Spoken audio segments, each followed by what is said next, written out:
I'm Alex Epstein, and here in the Pollard Lab, I study one of the many incredible machines that makes our cells work. I look at every cell in the human body as a bustling city with machines to carry molecules from place to place. In cell biology labs like this one, there is a special kind of microscope called a fluorescent microscope, which makes these machines glow and lets us watch them as they move back and forth in the cell. But fluorescent microscopes cost a minimum of $10,000, so they are rarely found outside of advanced research labs. So most high school students see a much more static picture of a cell, like these onion cells, which are a very typical slide that you would see under a high school microscope. These cells were once teeming with activity, but now they're completely still. This is not the kind of image that gets students excited about science. My name is Andrew Sadri. Over in the physics department, I work on optics and annealing high-powered lasers.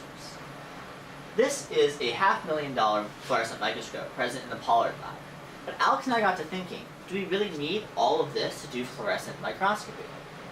Litkit combines a standard light microscope found in any high school across the United States with a $10 laser pointer and a $25 filter that we could find online to bring fluorescent microscopy into high school so that students can watch life processes in real time. So here we have a basic high school light microscope. And with just two parts, a laser mount and a filter mount, which also contains a cell phone adapter so that students can record and revisit what they've seen. Litkit has converted this microscope into a fluorescent microscope. Right now it's in light microscope mode. It works like an unmodified high school microscope, and you can't see the tiny fluorescent beads that we have under it very well. But if I turn out the light and I turn it into fluorescent mode, now you can see these tiny beads glowing bright under the laser. In the span of 1 month, we have gone from this low-quality proof-of-concept image to high-quality photos of the fluorescent beads that you see here. In the next 6 months, with SciCity's monetary support, we will genetically modify live yeast cells so that they glow under the microscope, and we will include several strains of those cells in our final Litkit. When working with both lasers and children, it's important to keep safety in mind.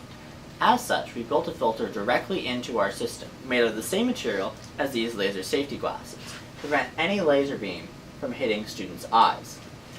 We've already talked to Yale Environmental Health and Safety, who have preliminarily approved our design, and put us in contact with the company to help us navigate attaining FDA approval. In the next 6 months, we are going to work to reduce the laser power necessary for our device to further improve safety. We're planning on selling Litkit for around $50 to bring this technology to as many students as possible. We've already reached out to the New Haven Public School System and the Wisconsin Association of Science Educators.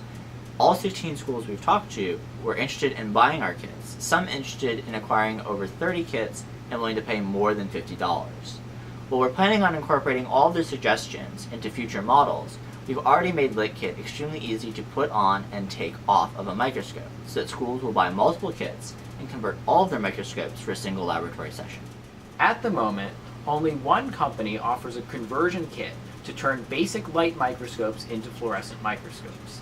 However, this kit is not intended for education because it costs $1,000 and it is only compatible with a single type of microscope, which is not often found in schools and cannot be used to look at live cells.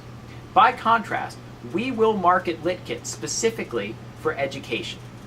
Both Andrew and I have several years of experience designing curriculum and teaching elementary, middle, and high school.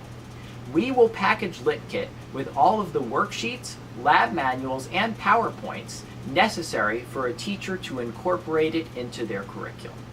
Many of the educators we spoke to were concerned about the fact that public school boards often decide what equipment is or is not acquired for high school classes.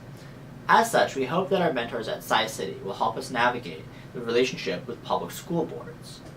We also want to learn how to properly scale up both production quality and quantity from our current working prototype, and decide whether to be a nonprofit or for-profit venture, whichever will help us reach the most number of students.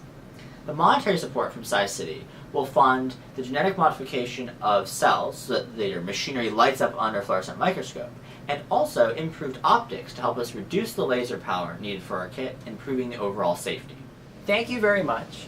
We hope you decide to support Litkit, and we look forward to working with you.